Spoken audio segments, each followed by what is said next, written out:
اب نکاح کیوں کیا جاتا ہے؟ حدیث میں آتا ہے کہ 4 وجہ سے نکاح کیا جاتا ہے۔ لے مالہا، لے حسبہا، لے جمالہا، لے دینہا۔ کسی خاتون سے نکاح اس کے مال کی وجہ سے کیا جاتا ہے کہ وہ مالدار بہت ہے تو میرے ہاتھ بھی مال آ جائے گا، یا اس کے حسب و نسب کی وجہ سے کیا جاتا ہے کہ عالی مرتبت خاندان سے میرا رشتہ ازدواج کا قائم ہو جائے گا۔ ہمارے دیہاتوں میں کہتے ہیں کہ بازو بن جائیں گے۔ اور تیسری وجہ لجمالہا، عورت کے حسن و جمال کی وجہ سے قلب کا، دل کا میلان اور رجحان ہوتا ہے اور نکاح کیا جاتا ہے۔ اور چوتھی وجہ لدینہا، کسی کے دین کی وجہ سے نکاح کیا جاتا ہے، اور حضور نے فرمایا دین کی وجہ سے نکاح کرنے والا کامیاب ہے۔ یہودی عموماً مال کی وجہ سے نکاح کرتے ہیں، عیسائی حسن و جمال کی وجہ سے نکاح کرتے ہیں، اور مصطفیٰ کے غلام دین کی وجہ سے نکاح کرتے ہیں۔ حضور نے ارشاد فرمایا جب تمہیں کوئی پیغام نکاح بھیجے اور تمہیں اس کا دین اور اس کے اخلاق پسند ہوں تو پھر انکار نہ کرو، نکاح کر دو۔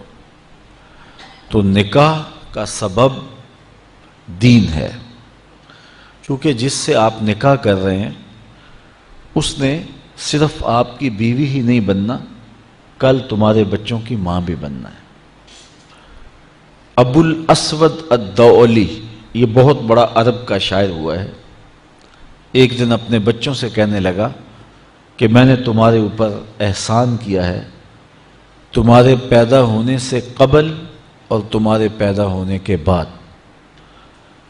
تو بچوں نے کہا کہ ہمارے پیدا ہونے کے بعد آپ نے ہمارے اوپر جو احسانات کیے ہیں وہ تو سمجھ میں آتے ہیں، لیکن ہمارے پیدا ہونے سے پہلے آپ نے ہمارے اوپر کون سے احسانات کیے ہیں؟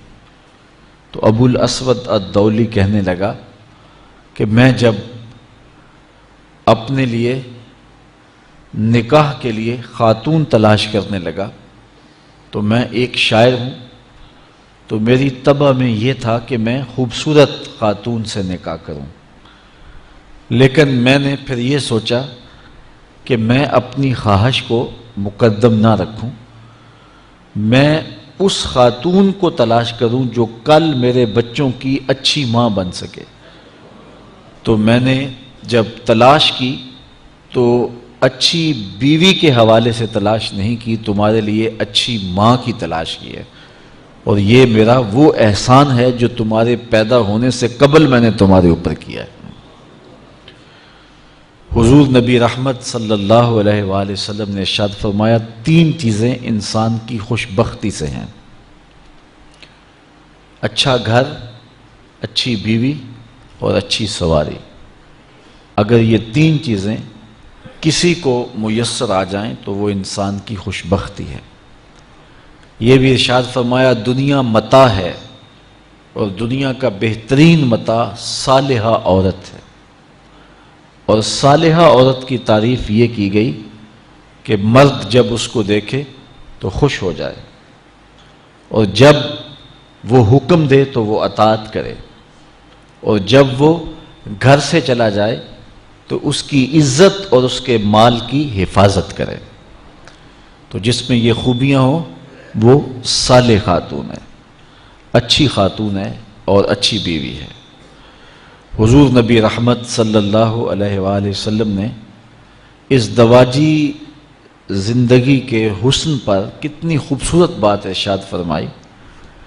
فرمایا کہ عورت کے، بیوی کے مزاج سے آپ کو موافقت نہیں ہے، اس کی کچھ عادتیں تمہیں ناپسند ہیں، تو اس کی کچھ ایسی عادتیں بھی ہوں گی جو تمہیں پسند ہوں گی۔ تو ادھر بیوی کو یہ ارشاد کیا کہ اگر اللہ کے علاوہ کسی کو سجدہ جائز ہوتا تو میں خاتون کو حکم دیتا کہ وہ اپنے شوہر کو سجدہ کیا کرے۔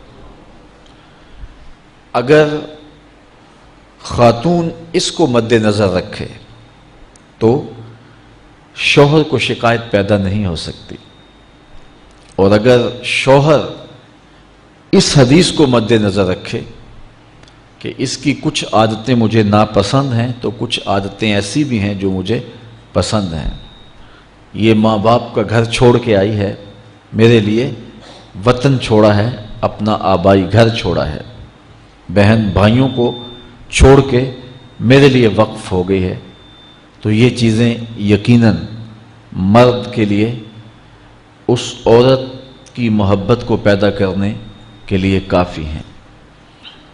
حضور نبی رحمت صلی اللہ علیہ وآلہ وسلم نے یہ بھی ارشاد فرمایا کہ جب کوئی شخص نکاح کرتا ہے تو شیطان واویلا کرتا ہے کہ اس نے اپنے آپ کو مجھ سے بچا لیا، چونکہ شیطان کا بہت بڑا جال یہ ہے کہ وہ ریشمی جال پھینک کے انسانوں کو پھانستا ہے، تو جب کوئی نکاح کرتا ہے تو وہ پریشان ہو جاتا ہے۔ اور ایک حدیث میں یہ بھی ارشاد فرمایا گیا کہ جب کوئی شخص نکاح کرتا ہے اس کے آدھے دین کی حفاظت اللہ نے کر دی، اور باقی آدھے دین کے بارے وہ اللہ سے ڈرے۔ نکاح ایک عہد ہے، ایک پیمان ہے جو زندگی گزارنے کا زوجین کے درمیان ہوتا ہے، اور شریعت اسلامیہ میں النکاح ینعقد بالایجاب والقبول لفظاً بحضور الشاہدین بالغین عاقلین حرین مسلمین، دو عاقل بالغ مرد، آزاد مرد یا ایک مرد اور دو مردوں کی موجودگی میں ایجاب اور قبول کا نام نکاح ہے۔ اور اس نکاح میں مہر مقرر کیا جائے، اور وہ مہر مرد کی حیثیت کے مطابق ہو۔ ہم شادی میں لاکھوں روپے خرچ کرتے ہیں، لیکن جب مہر کی باری آتی ہے تو اس وقت ہمیں 32 روپے اور 10 آنے یاد ہوتے ہیں، جبکہ اتنے پیسے تو بچہ بھی نہیں لیتا۔ اور یہ مہر حق بدا ہے، یہ عورت کا حق ہے، تو یہ کشادگی کے ساتھ حق مہر پیش کرنا چاہیے، اور عورت کا حق ہے۔ دو گواہوں کا موجود ہونا، اور پھر نکاح اعلانیہ ہونا چاہیے۔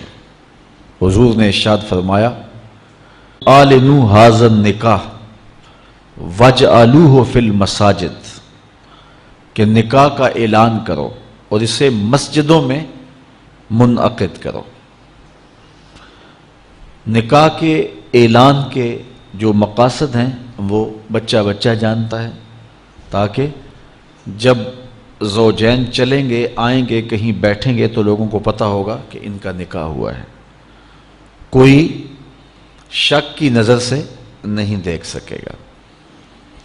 اور دوسرا ارشاد فرمایا اس کو مسجدوں کے اندر منعقد کرو، اور پہلے نکاح مساجد میں ہی ہوا کرتے تھے، لیکن پھر جوں مرور زمانہ کے ساتھ تبدیلیاں آئیں تو ایک تبدیلی یہ بھی آئی کہ نکاح مسجدوں میں نہ ہونے لگے۔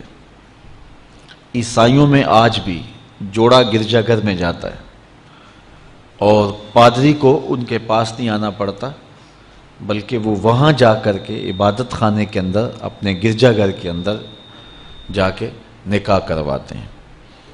تو آج بھی نکاح کی برکتیں حاصل کرنے کے لیے ہم اس کو مساجد کے اندر منعقد کرنے کا جو شرعی حکم ہے اس کی پابندی کریں تو نکاح کے اندر بہت ساری خیر و برکت پیدا ہوگی۔ آسان نکاح فرمایا گیا ہے وہ ہے جس کے اندر اخراجات بہت کم آئیں۔ ہم نے نکاح کو مشکل بنا لیا ہوا ہے، اور اس کے ساتھ اتنے لوازمات پیدا کر دیے گئے ہیں کہ اس زمانے کے اندر بدی آسان ہو گئی ہے اور نکاح مشکل ہو گیا ہے۔ حضور علیہ السلام کے زمانے میں ایسا نہیں ہوتا تھا۔ سیدہ طیبہ طاہرہ سیدہ فاطمہ الزہرا رضی اللہ تعالی عنہا کا نکاح دیکھیے اور ان کو جو جہیز حضور نے دیا ہے اس کو دیکھیے اور زندگی کو سہل بنانے کی کوشش کیجیے۔